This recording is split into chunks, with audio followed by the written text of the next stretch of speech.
নমস্কার। অনেক দিন পর আবার হাজির বাংলায় হিন্দি শিখির ক্লাসে। আজকের থেকে আমরা নিয়মিতভাবে হিন্দিতে লেখা শিখব। হিন্দি অক্ষর চিনলে লেখা যাবে এবং পড়াও যাবে। আমরা যেভাবে বলি, যেভাবে উচ্চারণ করি, অনেক ক্ষেত্রে আমাদের উচ্চারণের মধ্যে অনেক বিকৃতি থাকে। সেজন্য সঠিকভাবে অক্ষর চেনা এবং লেখা শেখাটা খুব দরকার। আজকের থেকে আমরা শুরু করব লেখা শেখা। হাতের লেখা নিয়ে এর আগে কয়েকটি ভিডিও করেছিলাম, কিন্তু কি করেছিলাম আমার সেটি এখন মনে নেই, তাই আবার নতুন করে শুরু করছি। আমরা একেবারে প্রথম থেকেই শুরু করব কিভাবে লিখতে হয়। আমরা প্রথমে বর্ণমালাগুলি লেখা শিখব। আমি একবার দেখাবো, কিন্তু আপনাদের এটি অনুশীলন করতে হবে বারবার। লিখতে লিখতে একেবারে মুখস্থ করে ফেলতে হবে, যাতে অক্ষরটি দেখলেই এটা কী বর্ণ সেটা চেনা যায়। তাহলে চলুন আমরা শুরু করি। বাংলাতে যেভাবে স্বরবর্ণগুলি আছে, ব্যঞ্জনবর্ণগুলি আছে, হিন্দিতে স্বরবর্ণ এবং ব্যঞ্জনবর্ণগুলো একই রকম। ভারতবর্ষে যতগুলি ভাষা ব্যবহৃত হয় তার বেশিরভাগের উৎস হলো সংস্কৃত। সুতরাং সংস্কৃতে যতগুলি বর্ণ যেভাবে আছে, ভারতীয় বেশিরভাগ ভাষাতে সেই একই রকমভাবেই বর্ণগুলি আছে, কিন্তু স্থান হিসাবে সেগুলি লেখার কায়দাটা আলাদা, এটুকুই যা পার্থক্য। আমরা বাংলাতে অ, আ, হ্রস্বই দীর্ঘই, রস্যু দীর্ঘ, রি, লি, এ, ওই, ও, ঔ এইগুলোকে স্বরবর্ণ বলে জাননি। লি কথাটি বাংলাতেও এখন ব্যবহার করা হয় না, সংস্কৃতে বা হিন্দিতেও ব্যবহার করা খুব একটা হয় না। আমরা লি বাদ দিয়েই লিখব। প্রথমে আমরা অ, আ লেখা থেকে শুরু করব। একটা কথা বলে রাখি, যখন আপনারা এগুলি লেখা প্র্যাকটিস করবেন তখন রুল টানা খাতা ব্যবহার করবেন। আমার কাছে রুল টানা খাতা নেই, তাই আমি পেন্সিল দিয়ে দাগ টেনে রুল টানা খাতা বানিয়ে নিয়েছি। আপনারা বেশি বেশি করে রুল টানা খাতাতে লিখবেন। তাহলে শুরু করি লেখা। প্রথমে আমরা বর্ণমালা লিখব, স্বরবর্ণ। প্রথমে লিখব অ, আ, হ্রস্বই দীর্ঘই। এইগুলো কিভাবে লিখতে হয়, লেখার কায়দাটা আগে দেখতে হবে। মনে রাখতে হবে লেখার সময় অক্ষরগুলোর আকার, হাইট, উচ্চতা যেন একই রকমের হয়।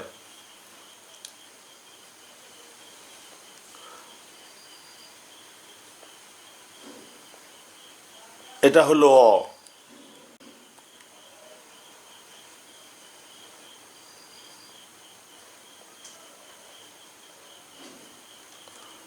এটা আ।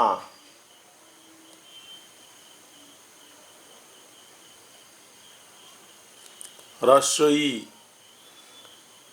একই রকম ভাবে আমরা আরেকটা হ্রস্ব ই লিখব এবং মাথার উপরে এরকম একটা আঁকড়া করে দেব, দীর্ঘ ই।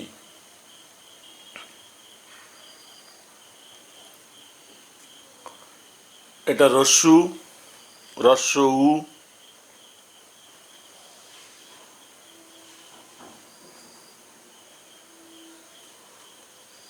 দীর্ঘ উ। প্রথমে দাগ দেবো রি লেখার জন্য, তারপরে একটা হাফ সার্কেল মতো, নিচ থেকে একটা সরলরেখা, রি।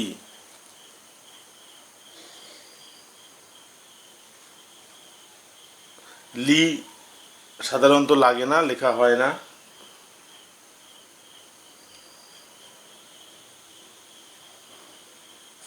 এ।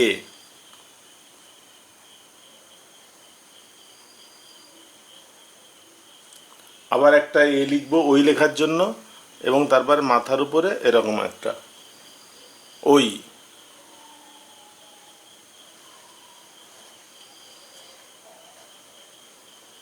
একটা আ লিখতে হবে ও লেখার জন্য, তারপরে ওই এর মাথার উপরে যেমন একটা দিয়েছি সেরকম, এটা ও।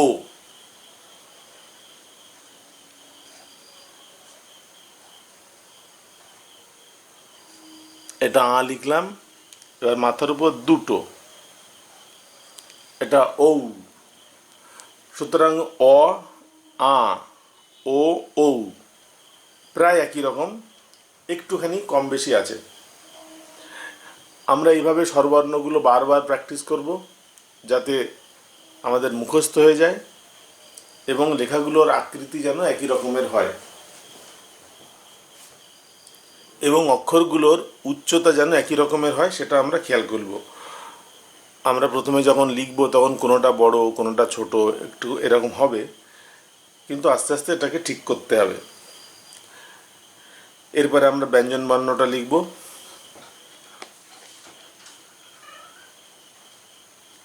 প্রথমে লিখব ক, একটা দাগ দেব, ক।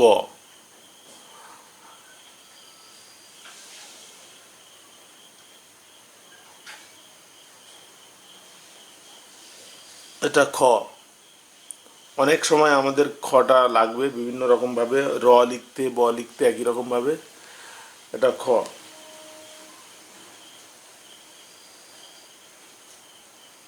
এটা গ,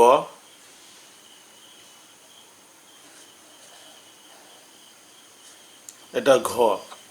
বাংলাতে ঘ আর হিন্দিতে ঘ অনেকটা প্রায় একই রকম। উমোটা আমরা বিশেষ করে খেয়াল করব।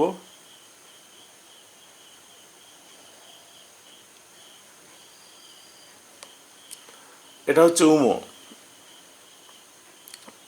পাশে একটি ফোঁটা আছে, এই ফোঁটাটা যদি না দিই তাহলে এটা হবে ড, আর এই ফোঁটাটা যখন নিচে চলে আসবে তখন এটা হবে ডয় শূন্য র। সুতরাং উমো, ড, ডয় শূন্য র, এগুলো লেখার মধ্যে অনেক মিল আছে, বর্ণগুলোর মধ্যে অনেক মিল আছে। এরপরে লিখব চ।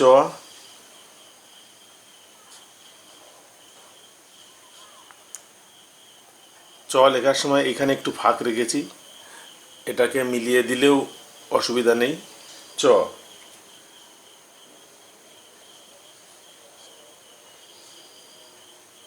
এটা ছ।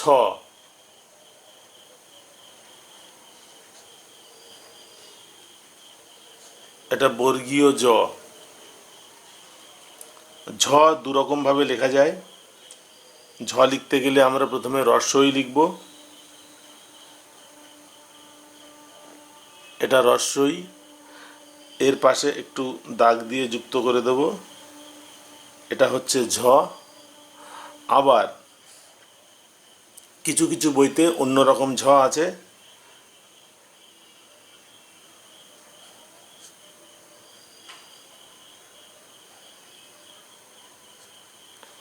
এটা ঝ। ঝ, ভ, ম, এই তিনটে লেখার মধ্যে সাদৃশ্য অনেক। আমরা এই দুটোর যে কোনো একটা লিখব, ঝ, ঝ। বাংলাতে অ লেখার মতন করে লিখব ইও,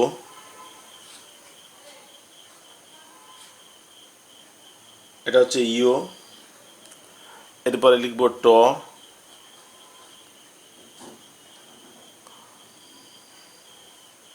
ট এর মতো করে মিশিয়ে দেব, এটা হবে ঠ। একটু আগেই বলেছিলাম উমো লেখার সময় এটা হচ্ছে ড, ড এর পাশে একটা ফোঁটা দিলে এটা হবে উমো, যেমন লেখা আছে। এটা উমো আর এটা ড, শুধু উমোর ক্ষেত্রে পাশে একটা ফোঁটা আছে। এরপরে ঢ,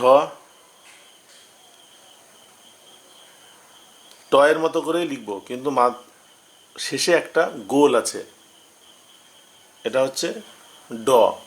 এই গোলের দাগটা নিচে নেমে গেলে কিন্তু এটা হয়ে যাবে দ, সুতরাং লেখার সময় খেয়াল করতে হবে। ট, এটা হচ্ছে ঢ,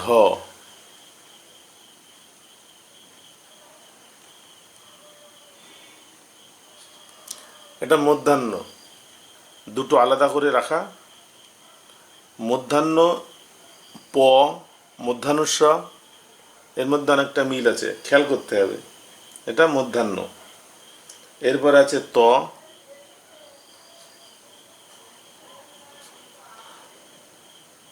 আমরা বাংলাতে দন্তন্য লিখি যেমনভাবে সেইভাবে লিখতে হবে ত। থটা বাংলা আর হিন্দিতে প্রায় একই রকম। থ, বাংলাতে থয়ের শেষে এই দাগের খানিকটা অংশ নিচে চলে আসে না, হিন্দিতে সেটা নিচে চলে আসে, থ। এরপরে দ, আমরা এটা লিখলাম ট, গোল করে ঘুরিয়ে দিলাম, এটা হলো ঢ, এটাকে একটু নিচে নামিয়ে দিলাম, এটা হলো দ।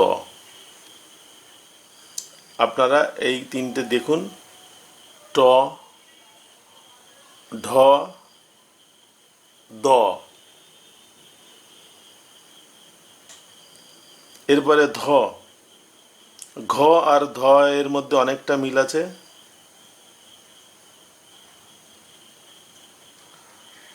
এটা হচ্ছে ধ। আমি যদি দাগ টোটালটা টেনে দিই, এটা তাহলে কিন্তু ঘ হয়ে যাবে। এটা ধ।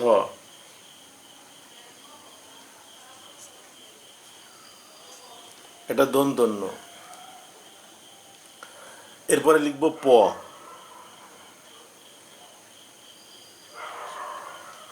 এটা হচ্ছে প।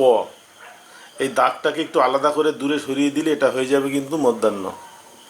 প আর মধ্যাহ্ন, এই দাগটা যদি এর গায়ের সঙ্গে লেগে যায় এটা হয়ে যাবে প। ফ লেখার কায়দাটা পয়েরই মতো। আগে এই দাগটা দেব, এটা হচ্ছে ফ। সুতরাং এই পাশের অংশটুকু যদি আমি মুছে দিই তাহলে এটা হবে প, প ফ। এবার হচ্ছে ব, পেটটা কেটে দিতে হবে, এটা ব। পেটটা না কেটে দিলে এটার উচ্চারণ অন্যরকম হবে। যদিও বাংলাতে আমরা দুটো ব দেখতে পাই, একটা বর্গীয় ব, একটা অন্তঃস্থ ব। বর্গীয় বটা হিন্দিতে পেট কাটা থাকে, আর অন্তঃস্থ বটার উচ্চারণটা অয় টাইপের হয়। আমরা যখন লিখব তখন দেখব। এটা হচ্ছে ব।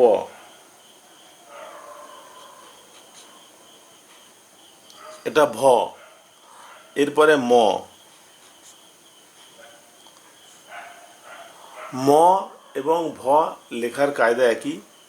উপরে মাত্রাটা যদি পুরো হয় তাহলে সেটা হবে ম, আর অর্ধেক অর্ধেক মাত্রা থাকলে সেটা হবে ভ।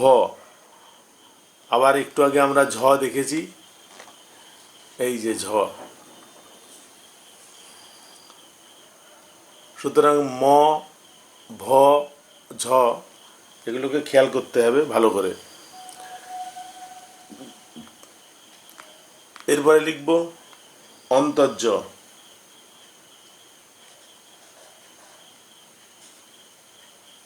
অন্তর্য, এটা র।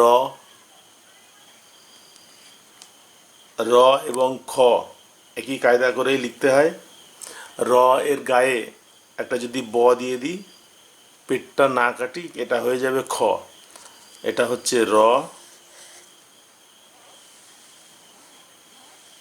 এটা হলো খ, আর এটা হলো ব। পেটটা না কাটলে এবং রয়ের পাশে যদি আমি বসিয়ে দিই সেটা হয়ে যাবে খ। তাহলে এটা হচ্ছে র। ল বাংলার লয়েরই মতো, বাংলার ল লিখে দিলেও কোনো সমস্যা নেই, এটা ল। এরপর আছে ব, কিন্তু উচ্চারণটা হচ্ছে অয়, ব, ব। পেটটা কেটে দিলে হবে ব। অন্তর্য র, ল, ব। এরপর হচ্ছে তালব্য স। আমরা বাংলাতে হ লিখব এবং আকার দেব, হয় আকারে হা। এটাই হলো তালব্য স, আমরা সহজ ভাষায় বলি তালিবর্ষ।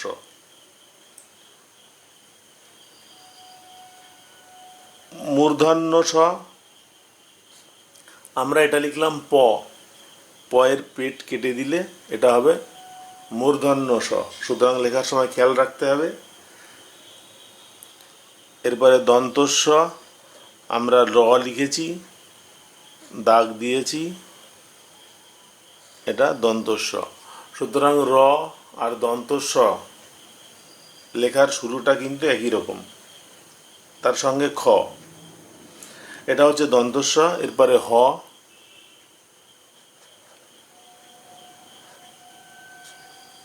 এটা হ।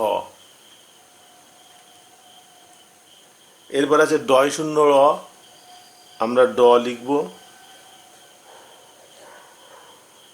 এটা হচ্ছে ড, নিচে পুটুলি, ডয় শূন্য র। এটা ট, একটু ঘুরিয়ে দেবো, এটা হচ্ছে ঢ, তার নিচে পুটুলি দেব, ঢয় শূন্য র। আর অন্তর্জ আর অন্তস্থ একই রকম, একই অক্ষর, সেই জন্য ওটা লিখলাম না। মোটামুটিভাবে এইগুলো আমরা ব্যবহার করব। এরপর আছে ক্ষিয়, আগে একটা দাগ দেব, এই দিক থেকে লিখে এরকম করে ঘুরিয়ে দেব, এটা ক্ষিয়। আর অনুস্বর আমরা লিখব মাথার উপরে একটা ফোঁটা দিয়ে, এটা হচ্ছে অনুস্বর। বিসর্গ আমরা জানি বাংলার বিসর্গের মতো, এবং চন্দ্রবিন্দুটাকে আমরা লিখব শিরোরেখা বা মাত্রা রেখার উপরে এরকম একটা হাফ সার্কেল মতো করে, এটা হচ্ছে চন্দ্রবিন্দু। চন্দ্রবিন্দু, বিসর্গ, অনুস্বর এগুলোর ব্যবহার আমরা পরে করব, তখন আমরা আরও ভালো করে দেখব। আপাতত অনুস্বর, বিসর্গ, চন্দ্রবিন্দু না লিখলেও হবে। এবং ক্ষিয়, যেটা আমরা বাংলাতে বলি, সংস্কৃতে উচ্চারণ ক্ষিয় নয়, এটার উচ্চারণ ক এবং মূর্ধন্য ষ আলাদা করে বোঝা যায়, এটাও আমরা পরে লিখব। আপাতত এটা আমাদের শেখার দরকার নেই। তাহলে আমরা ক থেকে আমরা ঢয় শূন্য র পর্যন্ত লিখব, এবং অ, আ, হ্রস্বই দীর্ঘই যেগুলো আছে সেগুলো আমরা লিখব। আজকের ভিডিও তাহলে এখানেই শেষ করছি। পরের ভিডিওতে আমরা শব্দ লেখা শিখব। নমস্কার।